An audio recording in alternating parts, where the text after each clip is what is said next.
My bars are together in a frame. They've now been squared off and I'm ready to attach my work to it.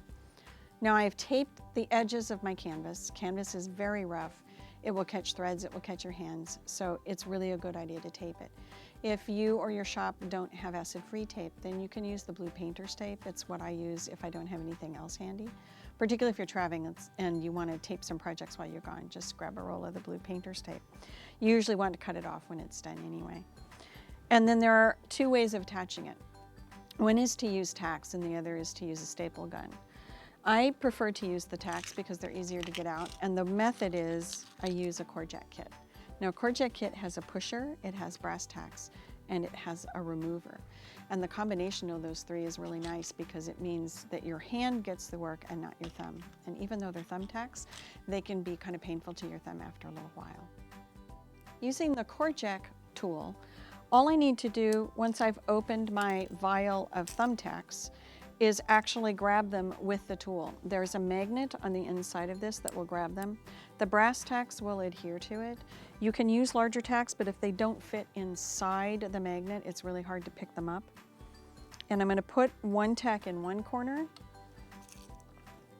And then what I'm going to do is I'm going to run my finger along this and make sure that it's straight. Now, it doesn't need to be dead on, but it needs to be reasonably close because just like I didn't want the frame to be a trapezoid, I don't want my canvas to be mounted sort of screwy. So I'm just going to run my finger along one of the threads so that I know that it's actually straight.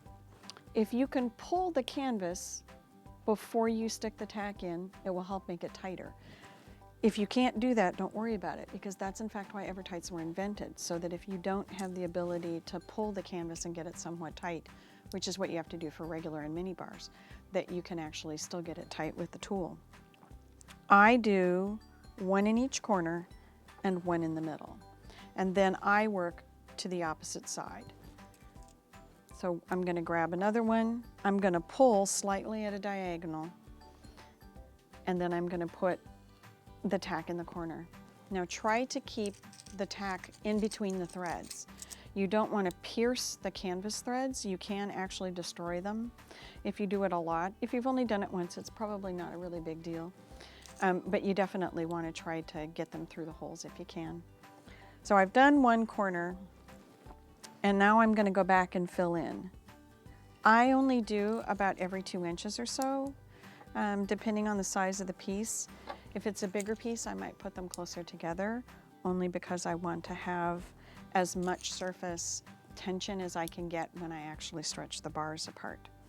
So I'm going to make my way around part of this, and then I'll come back and show you how to put it together with staples. I've mounted half of my canvas with tacks, and now I want to show you how to mount the other half of it with a staple gun. Now I use an easy shot from Sure Shot. I get this at the hardware store. It's not a regular stapler. It does use special staples. The particular ones I get are JT21 that fit this one. Every one of these uses a slightly different one, so just make sure to get the right ones. The reason I like it is that it's very ergonomic. It has a nice place for me to rest the fingers in my hand, and I can push this with my thumb or with most of my palm. So what I'm going to do is go from this corner to this corner and put a staple in the corner. Now I don't worry as much about whether or not I've pierced the thread with a stapler than I do with the tacks, because they're much thinner.